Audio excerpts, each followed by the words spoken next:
You're now listening to the Engage the Rockies podcast, your go-to podcast for local and state issues concerning Colorado.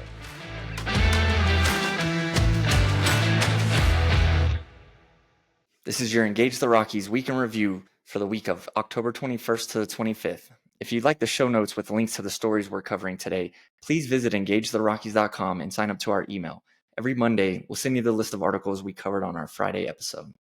From around the state, over 636,000 ballots have been turned in statewide, according to the Colorado Secretary of State's office. Ballot tallies were released for the first time Wednesday.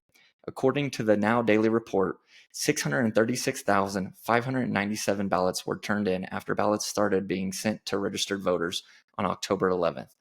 Of those ballots, 630,782 were mailed and 5,815 were turned in person.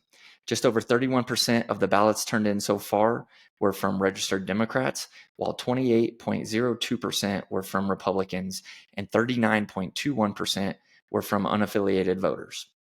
Moving on, Denver police arrested 2 people in connection to an alleged kidnapping and assault wherein the victim's finger was amputated by his captors.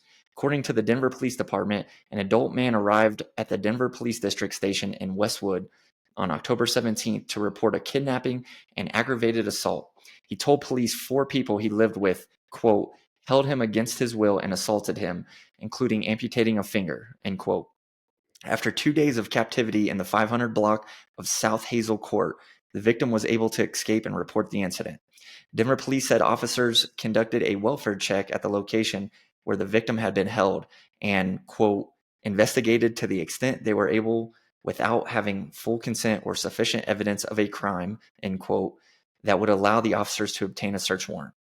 The victim told police that the suspects left the location after the welfare check, which allowed him to escape hours later.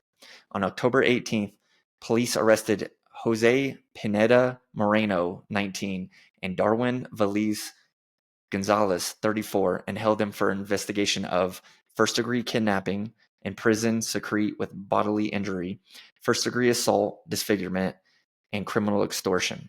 A social media post that's been widely circulated suggested that the suspects might be members of the Tren de Aragua, the Venezuelan gang. Police told Fox 31 that officers are still investigating whether this incident was gang-related activity. The Denver Police Department has not released the suspect's country of origin. Moving on.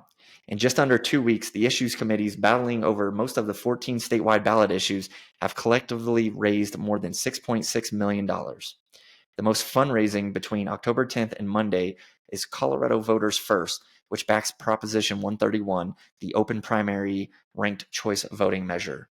Ben Walton of the Walton family that owns Walmart donated $1 million on October 18th to the Pro 131 committee. That brings his total to $2 million. Through October 9th, the committee had already raised $10.8 million. He's not the only big donor in the Pro 131 committee in the past 2 weeks. Larry Mizell, who owns MDC Holdings and has been a donor to Republican causes and candidates for years, donated $50,000. Kimball Musk of Boulder, a friend of U.S. Senator John Hickenlooper and the brother of Elon Musk, donated $100,000. Patrick Hamill, who owns Oakwood Homes, gave the same amount. Hamill also contributed to an independent expenditure committee, Coloradans for Housing Affordability, that largely backs Republicans for the state legislature. The Colorado Chamber of Commerce also has contributed $375,000 in the past 2 weeks, and primary proponent Kent Thiry added $1 million on Monday, bringing his total to just under $1.5 million.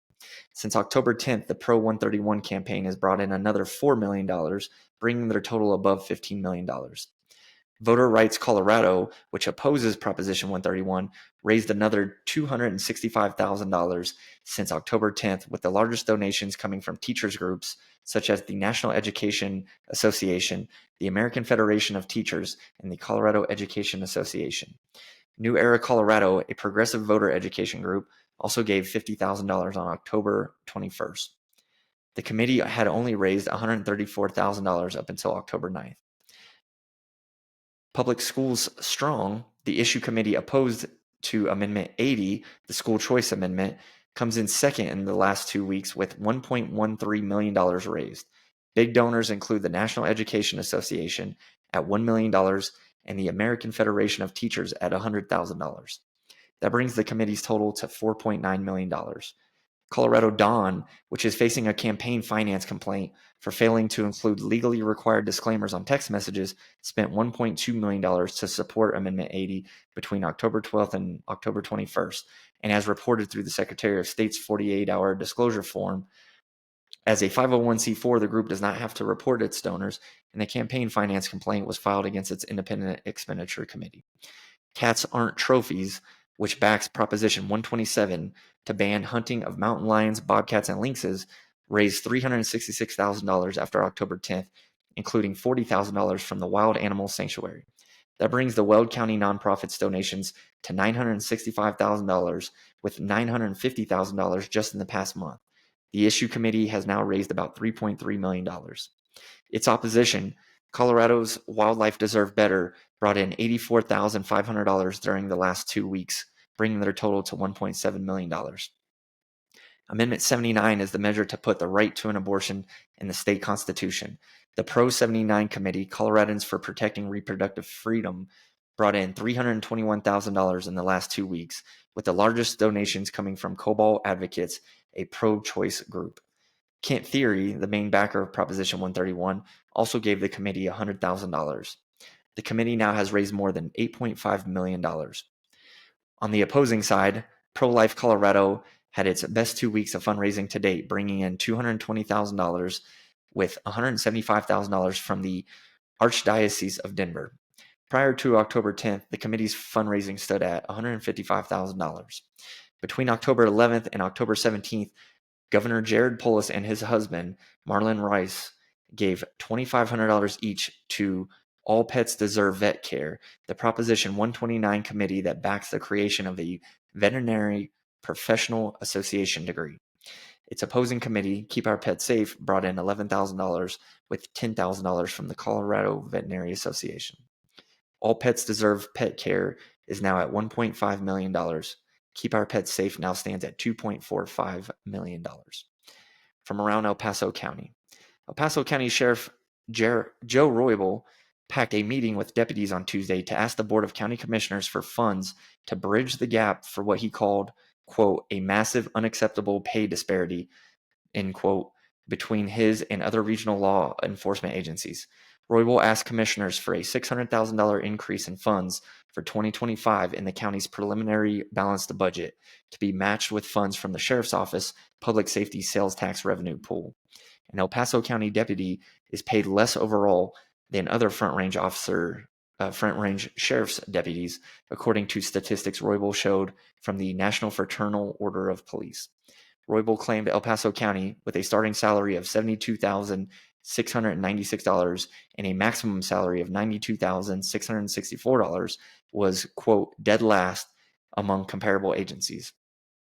During the presentation, Roybal highlighted what he considered positive changes at the Sheriff's Office during his tenure. In January 2023, the Sheriff's Office switched medical providers from WellPath to VitalCore Strategies at the El Paso County Jail after multiple high-profile in-custody deaths in 2022 and 2023, including one that resulted in a $1 million lawsuit settlement. Roybal said that the provider change had made the jail safer for inmates. Roybal also said that the Sheriff's Office under his leadership has achieved full staffing for the first time in 8 years, which he credited to fostering a sense of, quote, culture and heritage, end quote, in the agency that was formed in the 1860s.